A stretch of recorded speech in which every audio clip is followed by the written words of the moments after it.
I'm Terry Owens. On this edition of MTA Commuter Connections, we'll show you how the agency is gearing up for the Grand Prix of Baltimore. Plus, some big changes coming to MARC train and commuter bus. We'll let you know what's happening. We'll also introduce you to a very talented young man who has an interest in art and transit. And with the start of a new school year right around the corner, we'll share MTA's game plan for getting students back to the classroom. We've got all that and your questions on this edition of MTA Commuter Connections.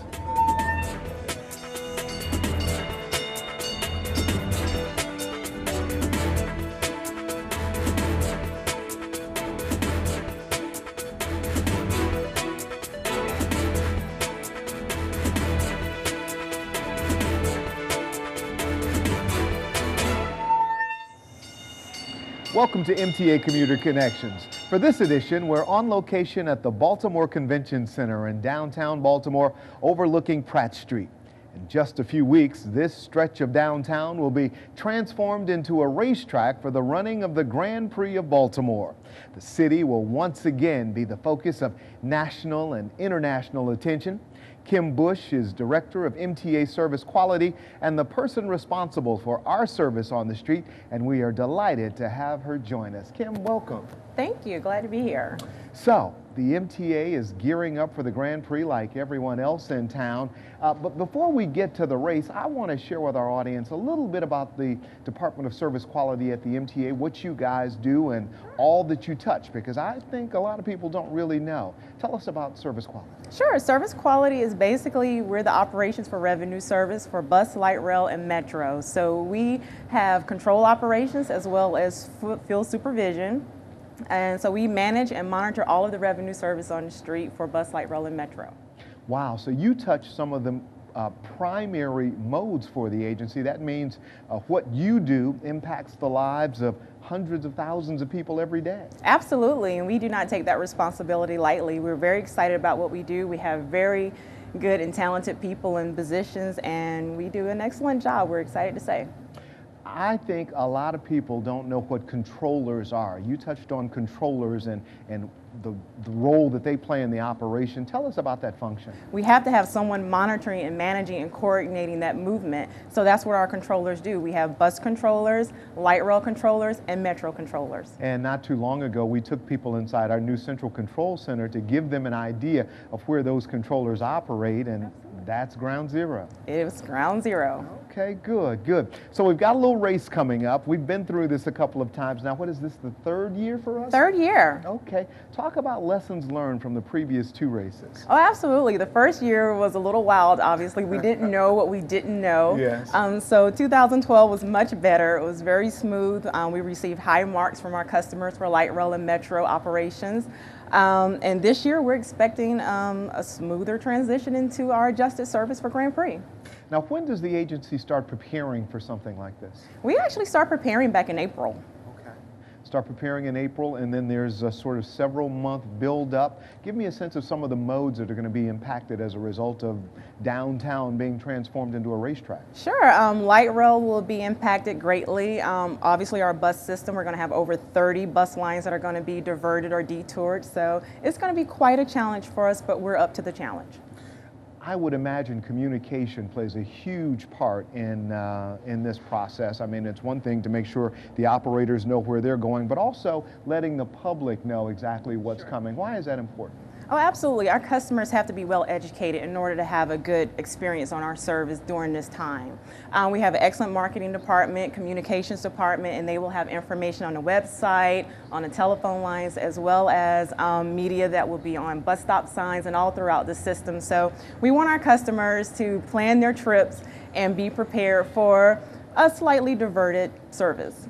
And so a well-armed, a well-informed customer is someone who then can make decisions on how best to get around the city. I mean, you would think, you know, you say the racetrack is downtown, why would that impact service on the other side of town? And it can. Absolutely. Most of our service runs through the downtown area. So if it's going to be diverted downtown, then obviously it's going to affect line service on the east and west end of town. So then for a person who has to travel during that time period, what advice do you give? Plan ahead. We want our customers to plan ahead, keep an eye on our website, which is always updated, call in advance, and always leave early during this time. Yeah, it really seems, you know, like common sense. If you know there is the potential for diversions, maybe if you were going to catch a 9 o'clock bus, you might want to catch an 8:30 bus or something to give yourself a little extra time to get where you're going. We highly recommend that. Now, you watch this process unfold, the construction of the racetrack in downtown. The barriers are going up days ahead of the race. So this is not just a 3-day event for you. This is actually spread out. Absolutely. Actually, diversions can go in as early as Monday, which will be August the 26th. And they'll be phased in throughout the week. And so we're going to have various bus lines being diverted. So we definitely want our customers to keep an eye on those diversions. Okay. And the light rail, talk about the plans for light rail passengers. Absolutely. Light rail, just as in 2011 and 2012, will be split in the downtown area. So our north end side, which runs from Hunt Valley down to Baltimore Street, customers will deboard at Baltimore Street. And our south end service, which comes from Cromwell and BWI, will come up as far as Hamburg. Well, we will have plenty of buses that will run between Hamburg and Baltimore Street so that we can connect our customers to the other end of service. How does your staff gear up for something like that? Is there a level of excitement or a level of dread that goes with something like this? Actually, it's excitement. We enjoy moving customers. That's what we do. We're in the business of transporting people, so we have to love that, and we do. We enjoy it. Really? Good, good, good. Well, I know in the first year there were all kinds of transit ambassadors out on the street, and that was the same case last year. We're going to see people out spreading information, actually sort of hand-to-hand with customers? Absolutely. That's very important. Good, good. All right. What haven't we touched on that you might want the public to know about this event as you gear up for it? No, really, I think we touched on everything. It's just I want to reiterate, please plan ahead and leave early. If where you're going is very time sensitive, please leave yourself plenty of room and time to get there. And rest assured that Kim and her team will be out in the field doing everything that they can to keep the service moving as efficiently as possible, given that we've got a racetrack in the middle of downtown Baltimore and the potential for some challenges, but we know that the agency will be working overtime to make sure that everything stays on time. Absolutely. All right, Kim Bush, thank you so much for coming in. Thank you. All right. Well, our schools are filled with gifted students. The MTA recently met up with one of those students whose natural artistic ability and interest in transit blend together for the creation of some very special art.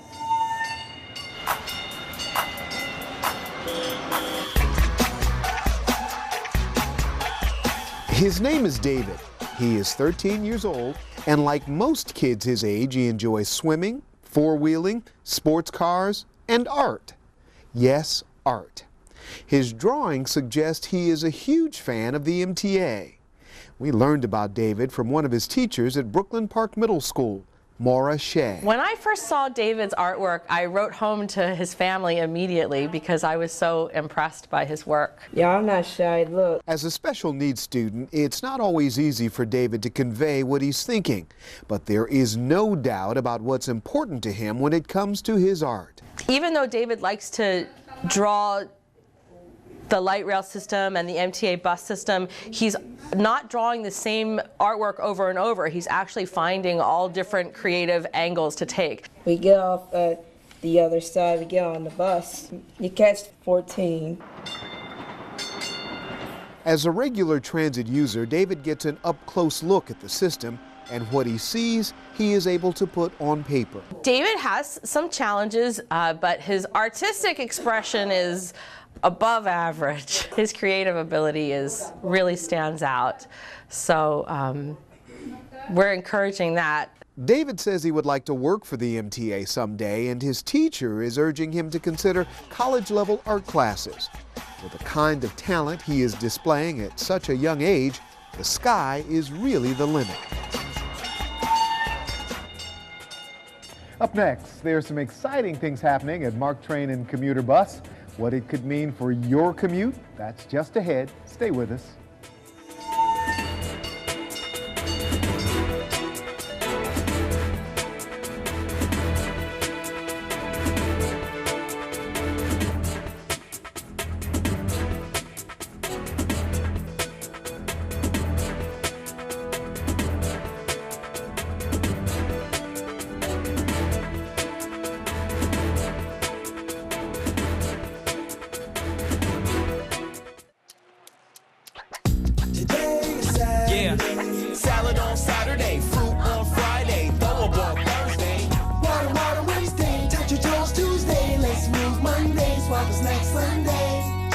60 minutes of physical activity a day and eating well can help get your child healthy.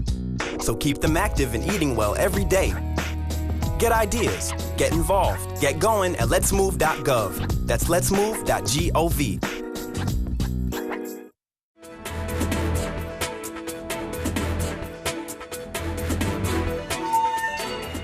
Welcome back to MTA Commuter Connections. I'm Terry Owens. Well, everyone is familiar with MTA bus, light rail, and metro subway, but many may not know that MTA is also responsible for the operation of the MARC train service and commuter bus.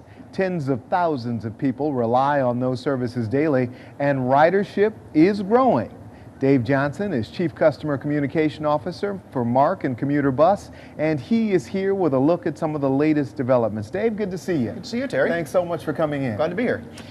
Lots going on at MARC and Commuter Bus. Let's start with the ridership numbers. We keep hearing about record months on MARC. What's going on? Record months every month. It seems that every month we're setting a new record, really on all of our lines. For those unfamiliar, we have services, 2 lines between Washington and Baltimore. One of those lines continues on up into Hartford and Cecil County to Perryville, Maryland. We also have a line that goes west from Washington out to Montgomery County, Brunswick, Frederick, and even into West Virginia all the way to Martinsburg. We're seeing growth on all the lines. We attribute that growth to a number of factors. Price of gasoline, certainly. Everybody knows in the news, gasoline's back up again. We also have a number of what are called transit-oriented development sites that have been constructed at several of our stations on all 3 of our routes. This is where developers build homes and businesses and shops immediately adjacent to one of our stations. For example, Odenton on the Penn line, a number of units have gone in there, and the availability or the marketing of these homes was take the train to Washington, walk to the platform, take the train to Washington. It's fast and convenient. I've got to admit, I was one of those people before joining the agency who didn't know an awful lot about the MARC train service, and now becoming a frequent rider. It's just a phenomenal service for people who don't know what it's like to, say, hop on a train at Penn Station and ride into Washington. Give us a sense of what that's like.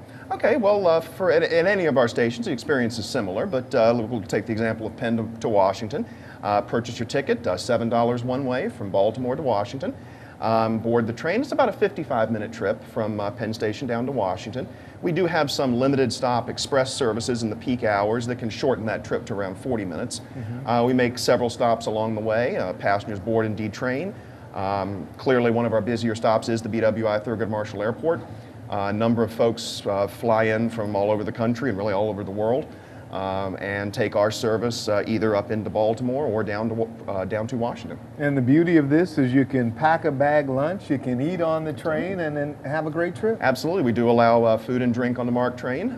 You're welcome to bring a snack with you or a soda or whatever you'd like, and just sit back, relax, and watch the traffic on the roads that stopped as you speed by on your way to Washington or Baltimore. And some of the big news that I know a lot of people are looking forward to is the weekend service that's coming. Talk about what it's going to mean to have that transit option on the weekend. Well, that's going to be a big option, and really over the years it's been by far and away the most requested enhancement to the MARC train service is weekend service on the Penn line. And we are in the process of planning and developing that. We don't have a firm target date at this point, but we are working towards that. And that will provide service on Saturdays and Sundays between Baltimore and Washington. And we think it's going to be extremely successful.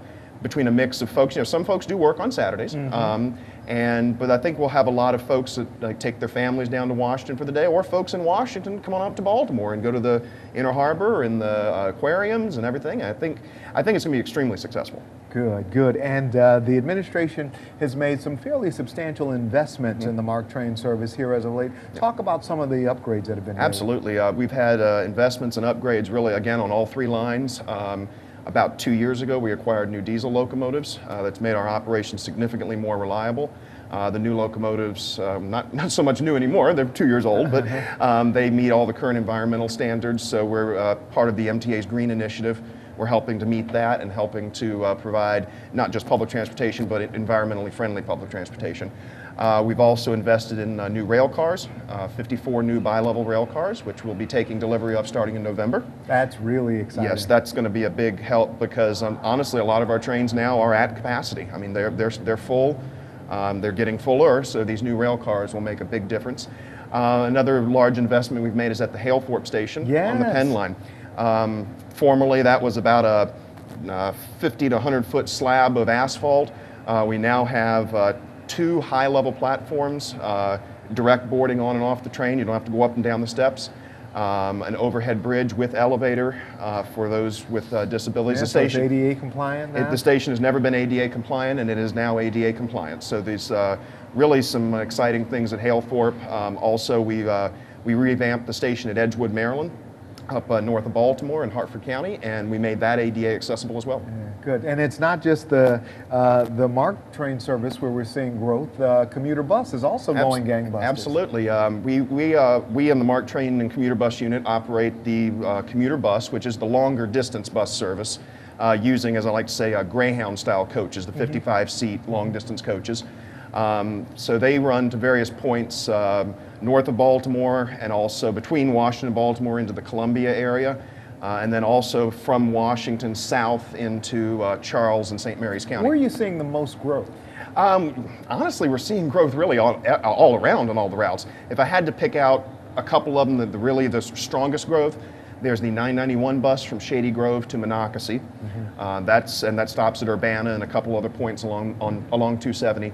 That has really been growing. And then our services from Washington south into Charles and St. Mary's County.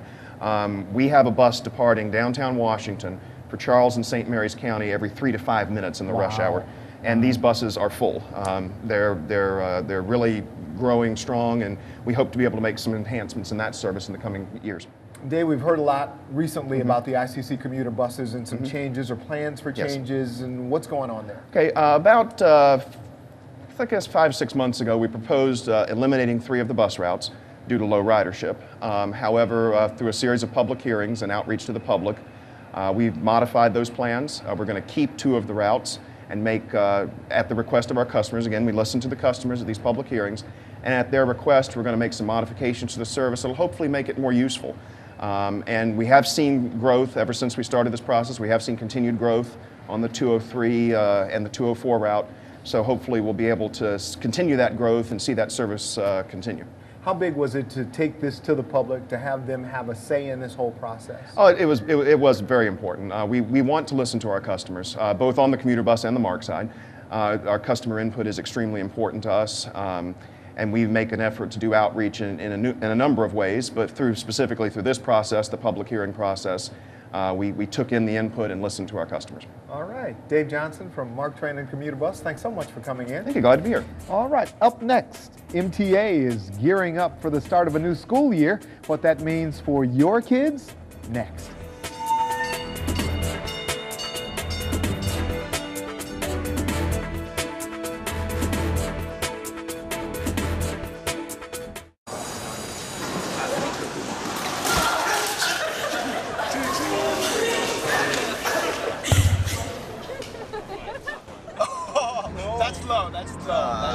Look, he's blushing.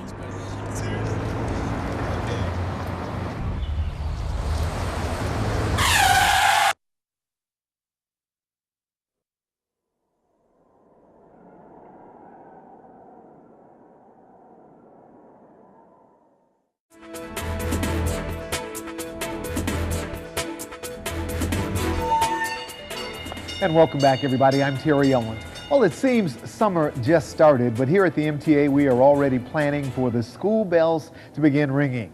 Many students rely on the MTA to reach their classrooms. MTA's school transportation coordinator is Stacy Harley, and she joins us now with a look at MTA's role and the preparation that goes into making it all happen. Welcome to Commuter Connections. Thank you. Thank you so much for joining us. So you guys have been working hard all summer to get a plan together for the start of the school year, which is now just a couple of weeks away. Right.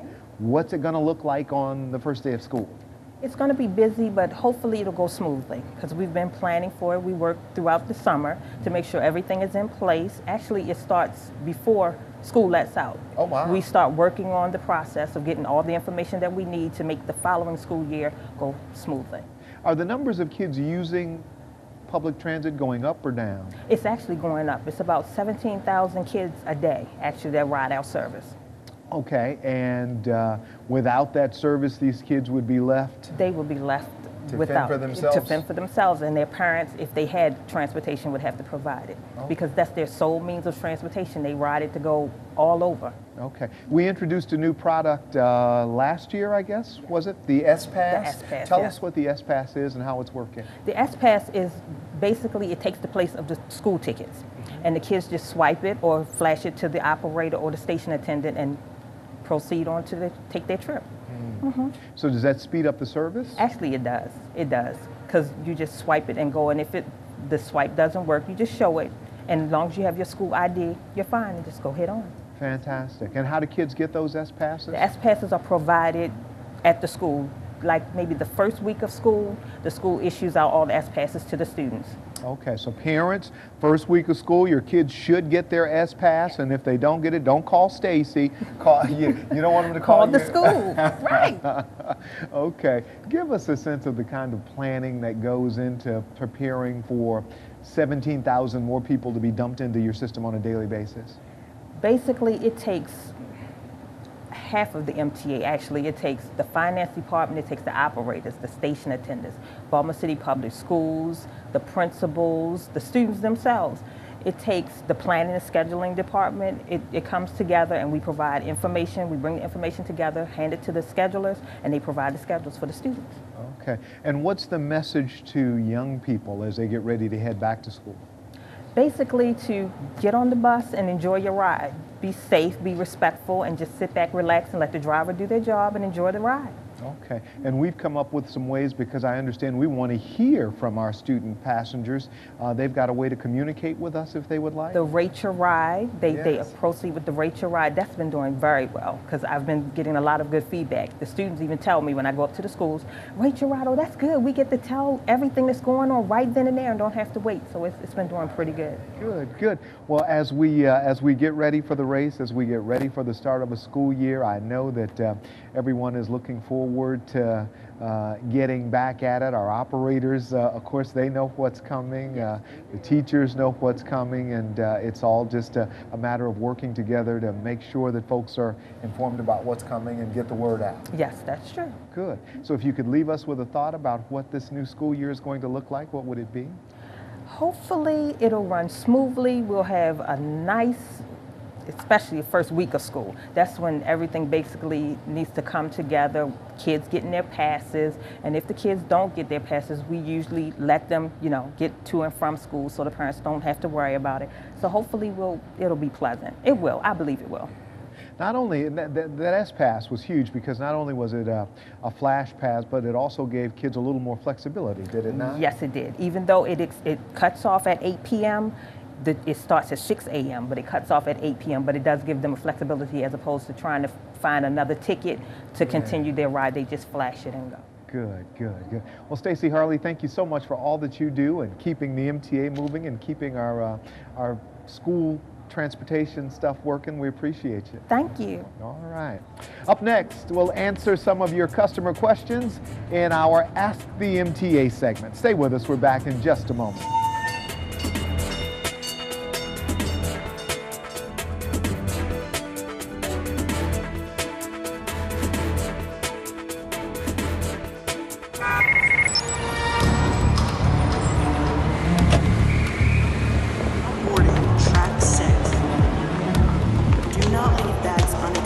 Maybe you see something suspicious, but you don't want to get involved. It's nothing, you think. Can you be sure? If you see something, say something. Report suspicious activity to local authorities.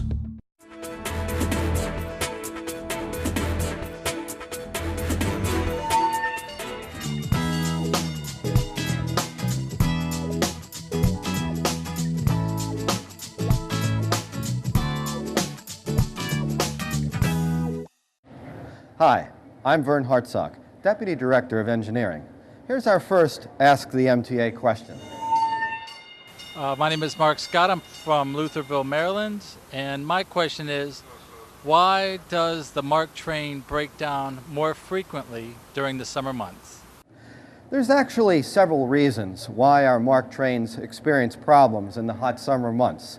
One problem is due to the rails themselves. The iron rails experience thermodynamic situations that cause them to expand under high temperatures. This causes something called rail kinks, which can contribute to the difficulty of running service on the railway during those times. The other reason has to do with some equipment problems. Some of our propulsion systems on some of our locomotives are experiencing trouble during high heat conditions. However, there is a remedy. Right now, we are underway in the procurement of new locomotives, which will come on service between 2014 and 2015. Now, our next question. My name is Yvette Green. I'm from Glen Burnie, Maryland. And one question I would like to ask MTA is that when someone's items or personal things are stolen, where can the customer report to see if the stolen item can be recovered? That's a good question. You can contact MTA Transit Information at 410-539-5000 or connect via our website to find out if your item has been found and possibly if it's been picked up. I'd also like to point out that we have a See Something, Say Something campaign, so that if you, as a transit rider, observe a suspicious package on a transit vehicle, there's a phone number posted on our flyers and our website that you can contact the MTA to report such information. Thank you. Now, on to our next question. Hi, my name is Jacqueline. I live here in Baltimore. My question for the MTA is, what would it take to get Wi-Fi on the MARC trains?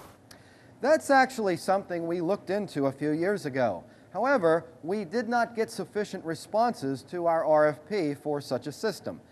Now, this is something that we will continue to look at year by year to see if the market conditions might change and otherwise allow us to successfully implement such a project. We appreciate your questions. If you have a question you'd like to ask the MTA, visit the MTA website at mta.maryland.gov for a convenient TV show link or connect with us via Facebook or Twitter.